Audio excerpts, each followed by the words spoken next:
Shabbat Shalom. I'm Rabbi Lauren Werber at Congregation Beth Adam in Cincinnati, Ohio, where we practice Judaism from a humanistic perspective.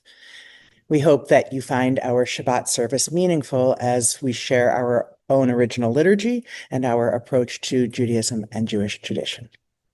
We begin with a kavanah, a reflection and intention. Let the Sabbath be a time for believing in what could be and seeing with new eyes. In this serious world, let us take ourselves less seriously. In these harsh times, let us listen for a soothing word. While the world around us unfolds in an instant, let us judge each other a little more slowly. Let the Sabbath shine a light into a corner of ourselves where hope is renewed. Let us remember, let us find a reason to be joyful, a way to be gentle. Let the Sabbath be a time for opening up. Let us find strength in our dreams and trust in our strength. We welcome Shabbat with song.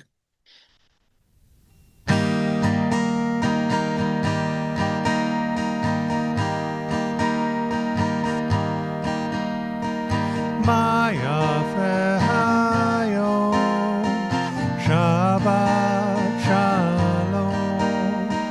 Maya Hayom, Shabbat Shalom. Shabbat, Shabbat Shalom. Shabbat, Shabbat Shalom. Shabbat, Shabbat Shalom. Shabbat Shalom. Maya Hayom, Shabbat Shalom. Maya Hayom, Shabbat Shalom. Shabbat, Shabbat Shalom. Shabbat, Shabbat Shalom, Shabbat, Shabbat Shalom, Shabbat Shalom.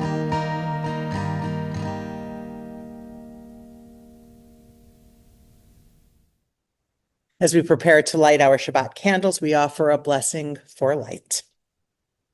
A blessing for light, for the light of dawn and dusk, for sunrises and sunsets, for the light of love and friendship, for the communities we build and nurture, for the light of knowledge and truth, for the wisdom we seek and share, for the light of goodness and compassion, for the deeds we do and the care we receive, for the light of restoration and peace, for the gift of Shabbat and the light it brings.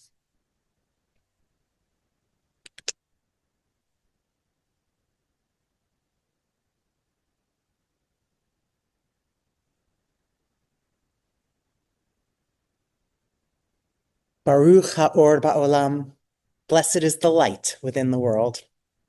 Baruch ha'or ba'adam, blessed is the light within each person. Baruch ha'or ba'Shabbat, blessed is the light of Shabbat. At other times, in other places, we may feel fragile and alone. Yet here, in this congregation that we have created in person and online, here we join together to find strength, to build community, as we look with wonder at the universe and seek our place within its vastness. In this moment, we lengthen our perspective. In this moment, we question and explore. In this moment, we awaken our imaginations. In this moment, we draw strength as we allow ourselves to dream. Together, we share the challenge of an ever-changing world, a world often beyond our control, incomprehensible and frightening. But together, we seek to find meaning, ease our fears, understand our purpose. Together, we share the burden and the blessing of responsibility. In a few moments, we will be talking about that responsibility.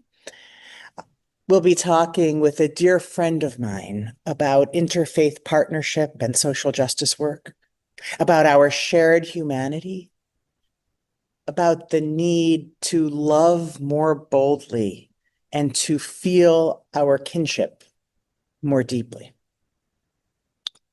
In that spirit, before we have that conversation, we look to a modern take on a very ancient prayer.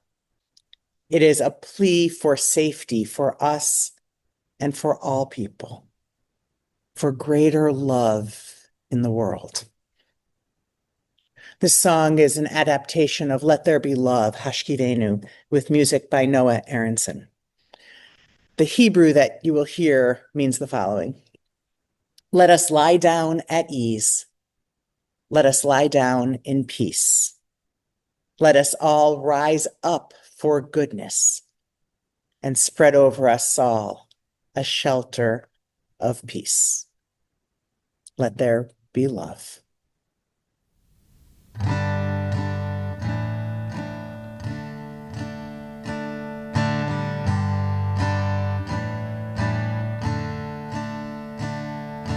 Let there be love and understanding among us. Let peace and friendship be our shelter from life's storms. Let there be love and understanding among us. Let peace and friendship be our shelter from life's storms. Hashkivenu benachat ruchenu. Hashkivenu leshalom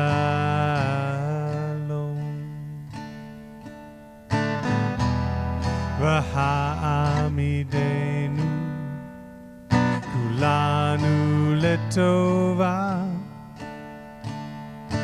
ufros aleinu sukat hashalom. Let there be love and understanding among us.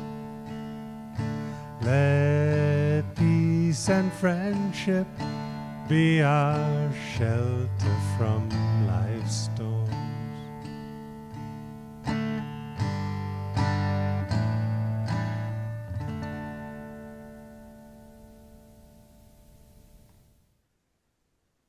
As you can see, we've shifted location. This is because I wanted to have a conversation with Reverend Mary Carson for this Shabbat, and we needed to record it earlier in the week.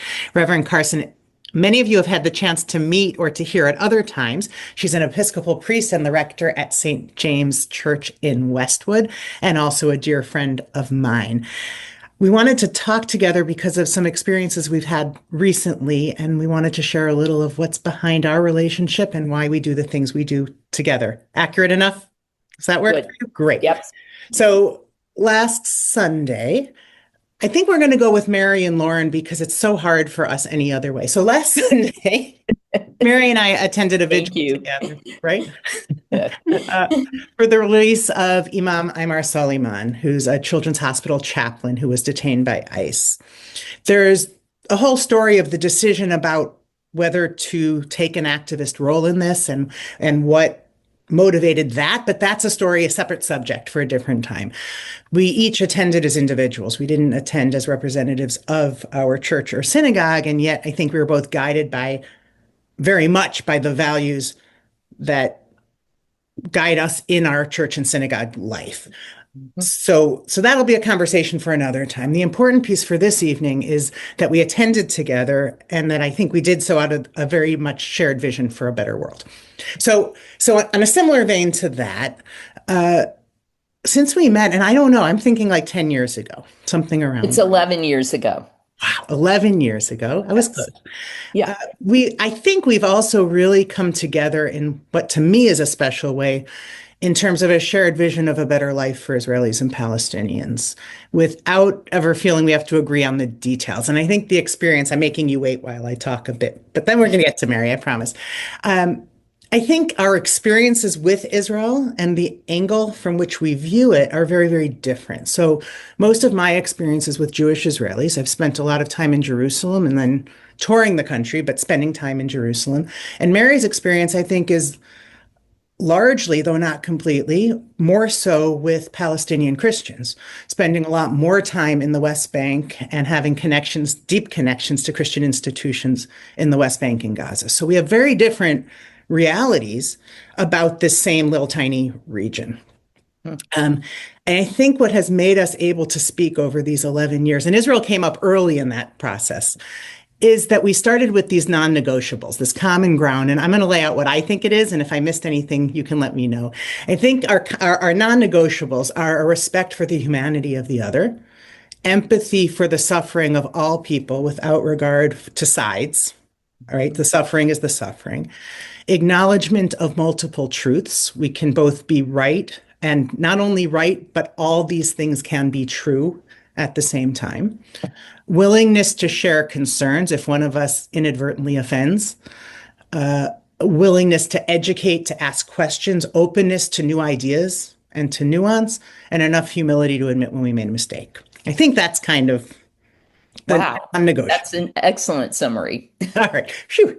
Yeah. So with all of that in mind, because I think our relationship is really special, also really special in that it's deepened by disagreement, right? Because the values underlying it are shared values. And in this world, I think that's a really refreshing model. So I wanted to spend these few minutes, unless we go off because something else gets interesting, talking about civil discourse and about allyship and partnership in these times through the lens of our relationship and how that's played out for us. No small task, but that's the plan. So I'm not even going to ask a question to start. I'm just going to say either what did I miss or what did that very long introduction make you think about? To me and for me, kind of from the start, it's been based in humility and recognizing and being willing to admit what I don't know. I mean, you may or may not recall that I got in touch with you after my first trip to Israel and Palestine, when I had gained lots of knowledge from one perspective and realized I did not know enough. And the more we have talked, the more I've read, the more I've experienced, I just realized the less I know. And the fact that I, as an outsider, I can't really know what it's like for you as a Jew who has tons of friends living through this and who have lived through this, and nor can I truly understand what it's like to be a Palestinian. And so it's all about this holy humility that I bring to the conversation. That's what's been really important to me. And really appreciated, but also I wish I could formulate a little more about this because I think that has to go both ways as well, right? So as a Jewish community or as Jewish individuals, we can sometimes sort of claim the last word, right? Or because, and I think what is true, what we have found, and sometimes by accident, because when you're living something, a fish doesn't know it's wet. You don't even know it's different than what someone else is living. But what we found is there are times where I have an emotional connection that is automatic and that's shared by a lot of the Jewish community that we take for granted and others don't understand necessarily. Oh, right.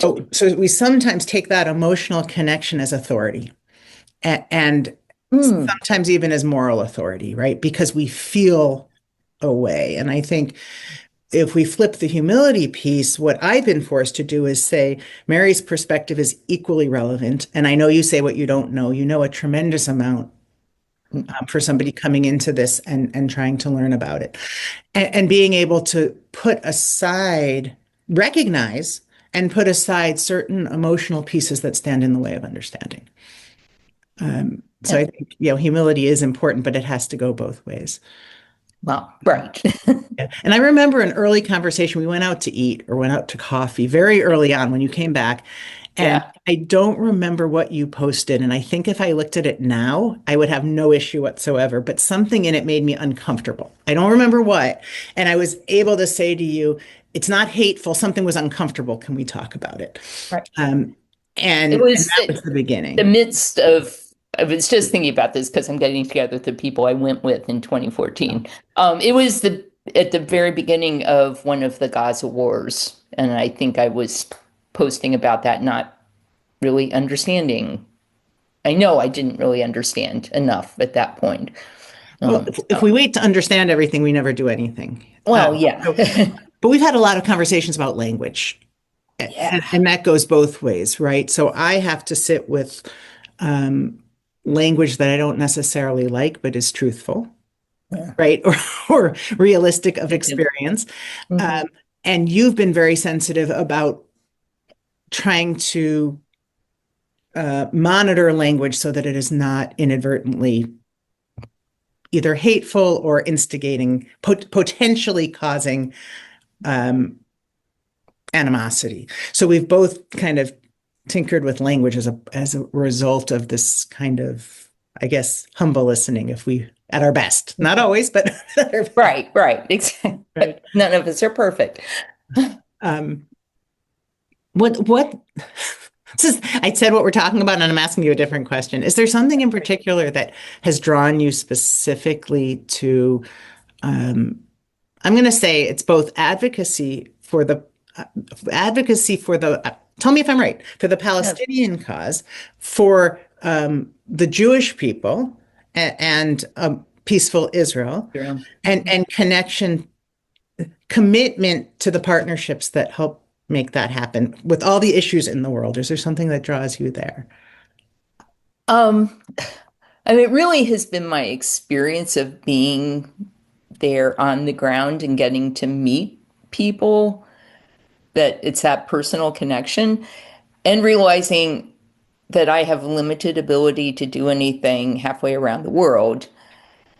And also having realized, I think really in that first visit, that unless we can build better relationships and bridges between the faith communities, there's no hope for, I Right. mean, that's rather dire, but I mean that really is the starting point. And because the United States and Israel and Palestine have been so intricately connected politically,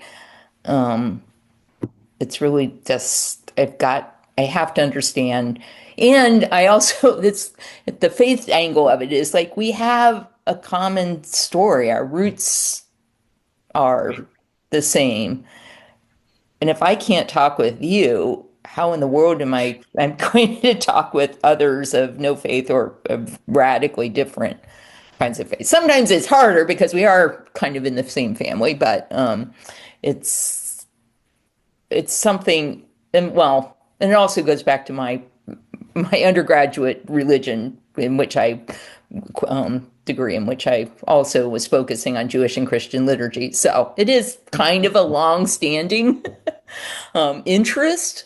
Now it's truly become a passion because I've seen so much. And I've also become just so aware of the anti-Semitism here and how that has grown and grown and grown. And actually, just yesterday, I was having a conversation with the Methodist who was asking about how we deal with security and all sorts of things like that. And I ended up once again telling him, like, what I have to do is nothing, absolutely nothing compared to what you have to do and the concerns that you, and not you personally, but the Jewish community legitimately have.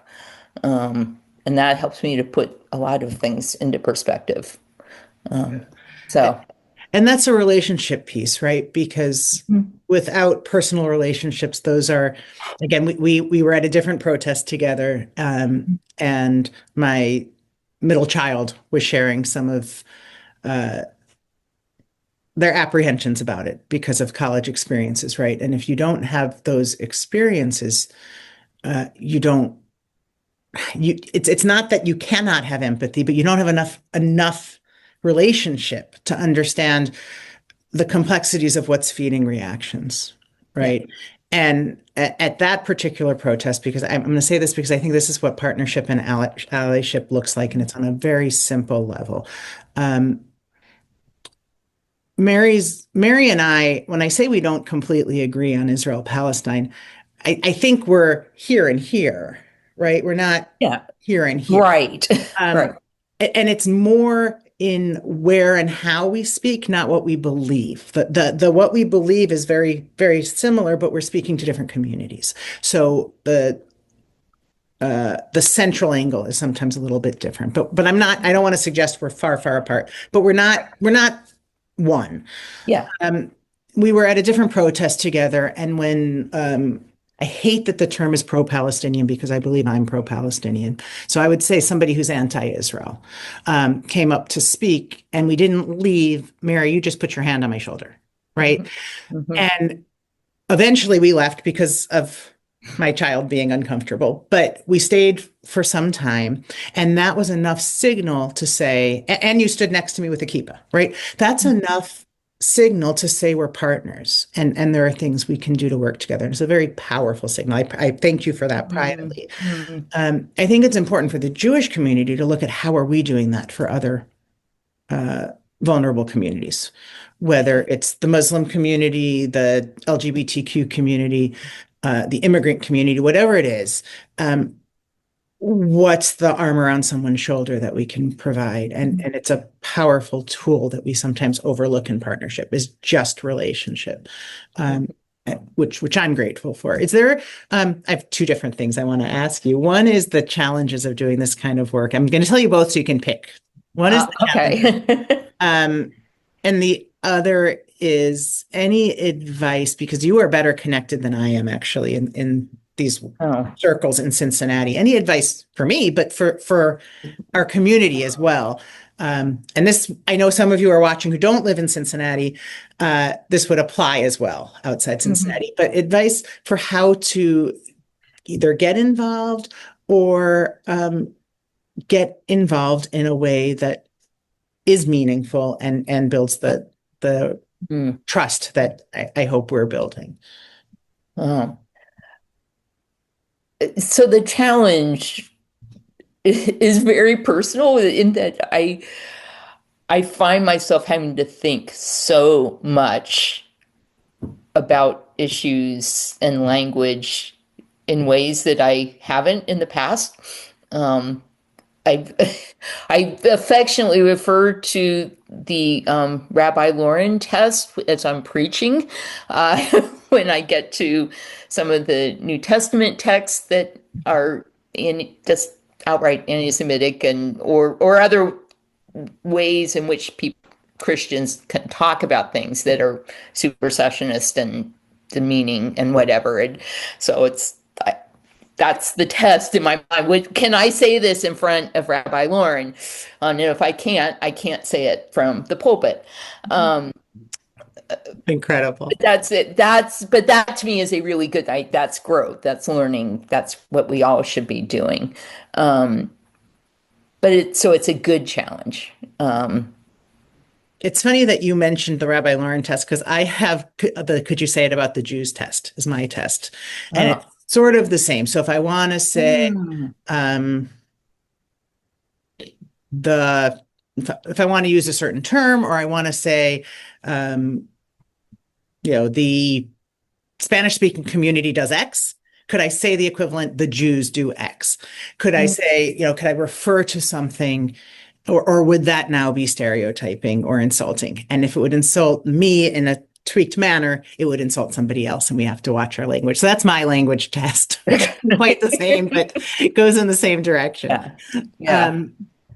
I think you were getting at like the idea of just showing up, maybe. So, and Right. what I found helpful is, and this is a struggle, and it is ongoing when I say, and changes week to week or day to day, but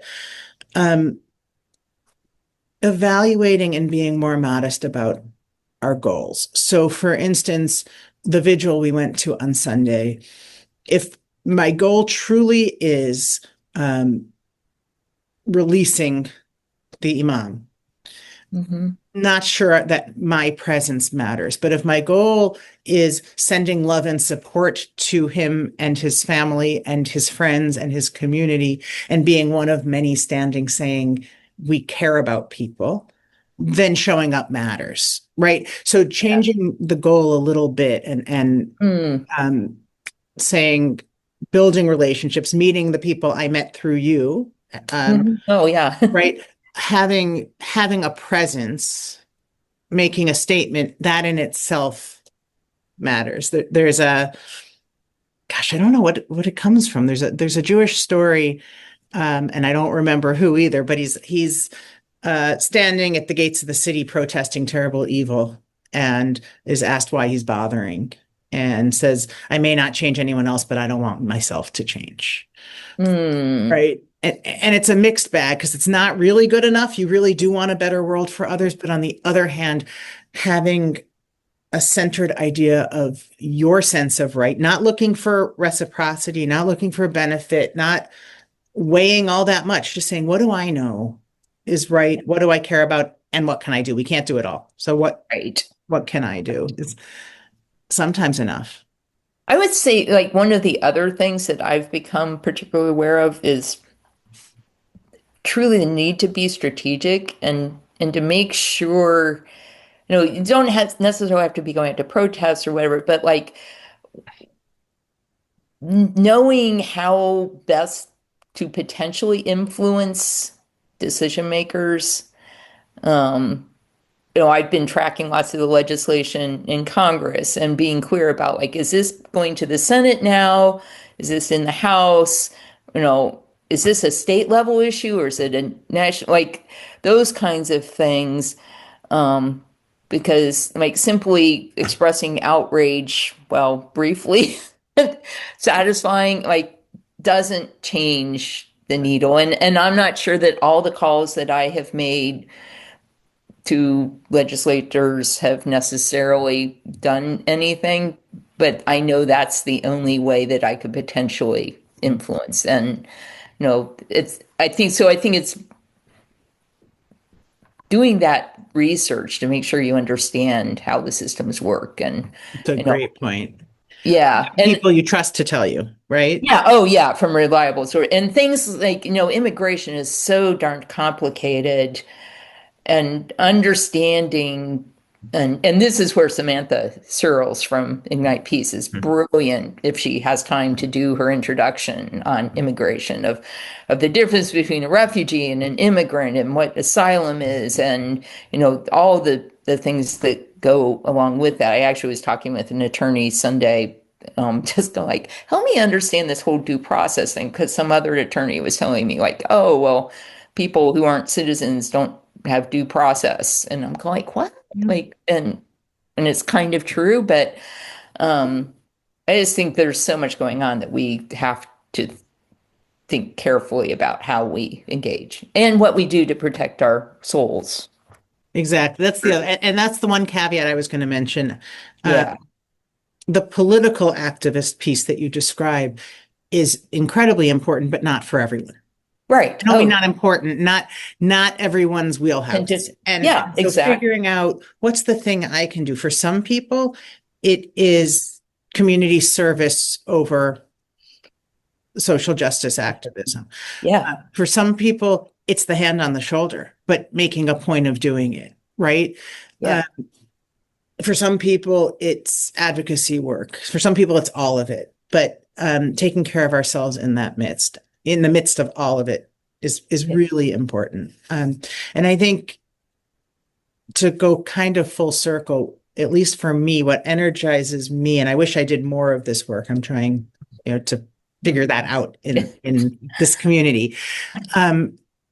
The motivator is relationships like we have, right? Because that's where you see the needle move. It's not that my larger views would be different without our relationship, but the nuance wouldn't be there. And you talked about having, the Rabbi Lauren test and having to think all the time. That is not comfortable.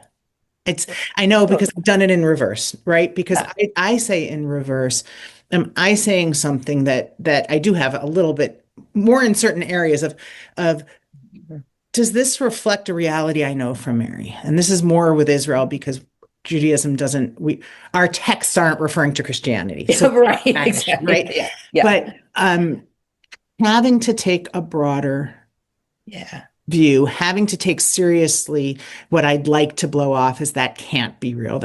It just can't be, right? Having to take that seriously. We just had that this week where I said, oh, that sounds terrible. I need another day to make sure something really happened. And then I'm going to say something about it, right? Right. But having to face those things comes out of relationship, and that productive discomfort is energizing, miserable sometimes, energizing, and uplifting overall. So I encourage everyone not to shy away from it.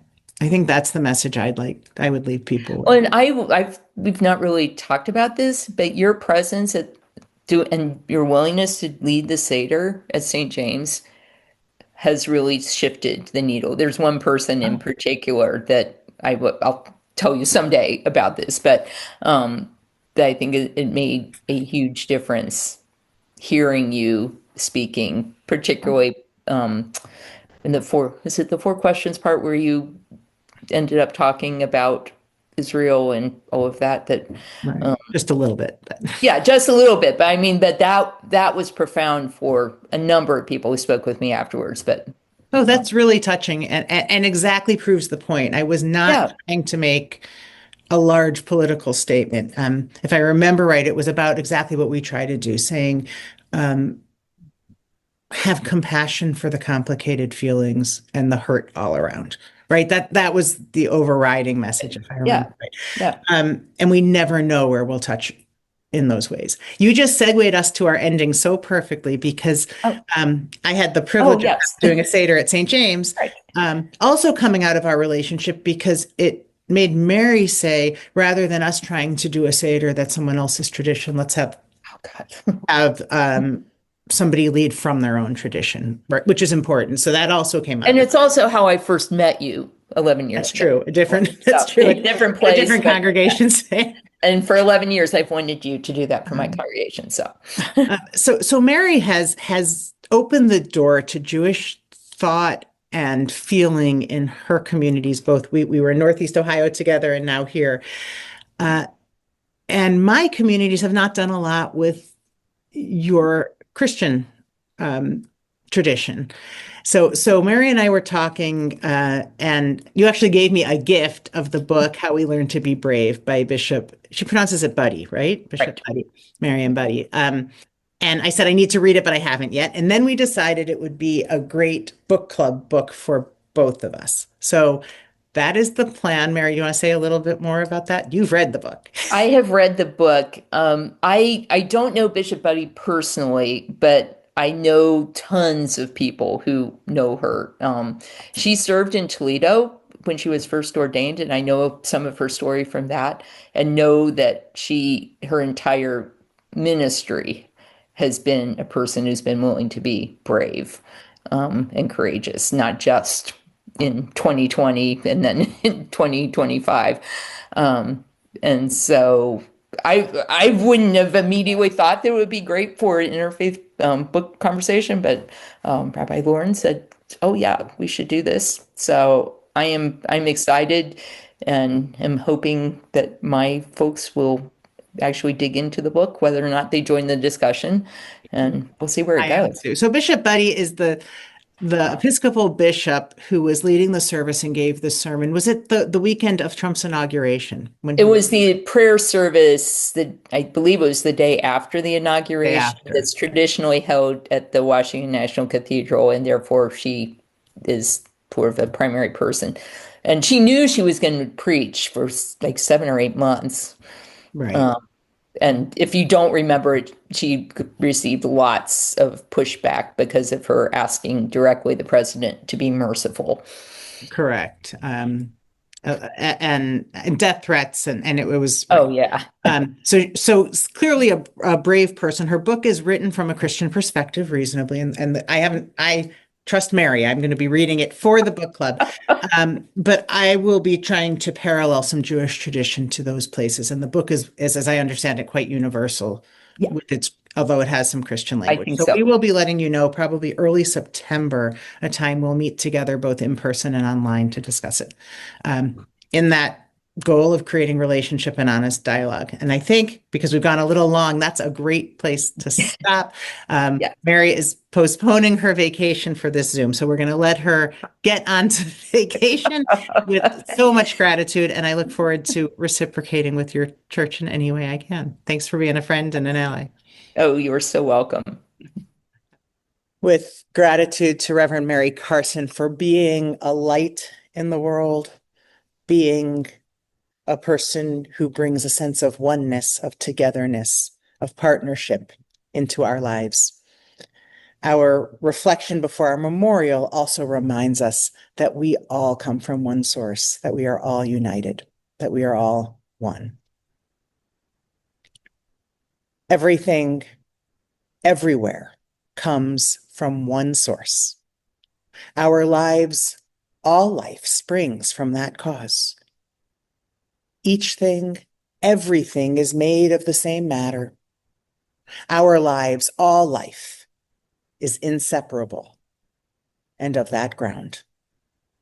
We are each of us uncommon expressions of that source, an intelligence unfolding to live one certain life. Our earth spins through space, incredibly alive. Our nature and the nature of all that lives is to flourish and then to die. And everything, everywhere, must eventually cease. Our life, all life, must return to its field. All of us, each of us resigns ever so humbly to become again, one again with the earth.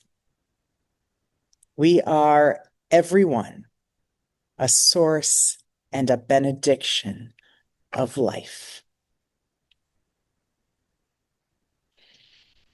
In memory of all of those who bless our lives through our memory, we share our memorial reflection.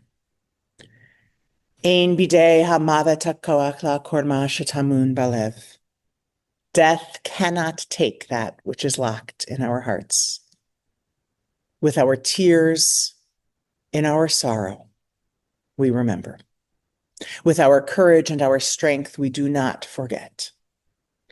Acts of kindness, deeds of courage will remain. Beauty created, wisdom shared is not lost. With our tears, in our sorrow, we remember. Im dma'ot beinenu be'et avlenu nishmor al zecher ahuvenu. With our tears, in our sorrow, we remember. Zecher tzadik livracha, may the memory of good people bless our days. Recalling those memories, we turn to our symbol of joy and to the joy of Shabbat as we offer blessings over the wine. We lift this cup of wine together as a tribute to our past, as a blessing for our future. May the allure of its untold flavors beckon us forever to keep uncovering new branches, new roots that hold us together. Tonight, as we welcome Shabbat, may we find time to spend in our own quiet company and listen to the calling of our hearts. Bruchim hechayim ba'olam. Blessed is the life within the world. Bruchim hechayim ba'adam. Blessed is the life within us.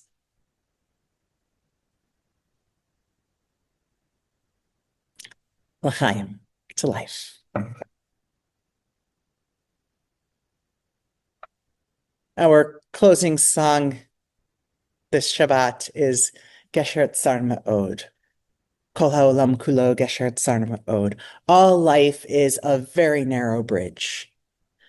The important thing, the critical thing, is not to be afraid, not to let fear stop us from being who we wish to be and doing what we know is right. We may feel that life is a narrow bridge right now, but together we can walk bravely. We can walk knowing that we walk together toward something better, something that Shabbat offers us a glimpse of and hope for. Gesher Tzar Ma'od.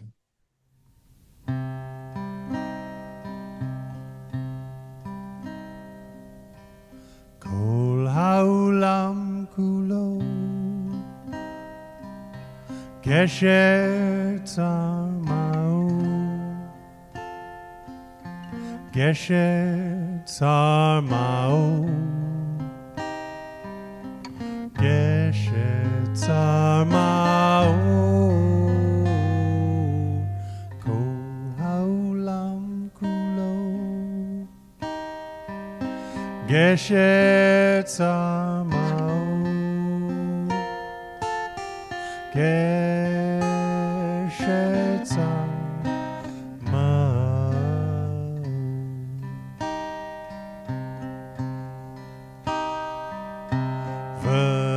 V'ha'ika v'ha'ika lo lafachet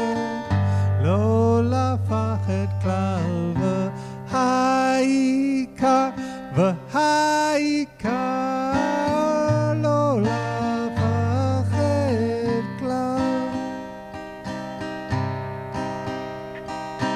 v'ha'ika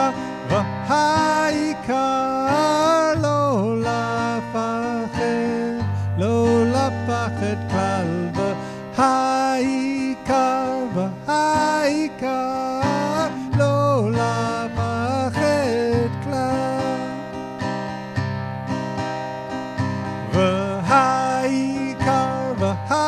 v'ha'ika lo lafachet klal v'ha'ika lo lafachet klal v'ha'ika lo lafachet klal v'ha'ika lo lafachet klal v'ha'ika lo lafachet klal. May we know blessings those who are near. May we know blessings those who are far. May the Sabbath bring its goodness to everyone soon, wherever they are. May we know blessings through the day. May we know blessings through the night. May health be for our children, all things soon be right. May we know blessings in our comings. May we know blessings when we depart. May we live each day with peace and wisdom in each heart. Ken yehi ratzonenu. May it be our will. And may it be a Shabbat of peace and hope and togetherness and light. Shabbat Shalom.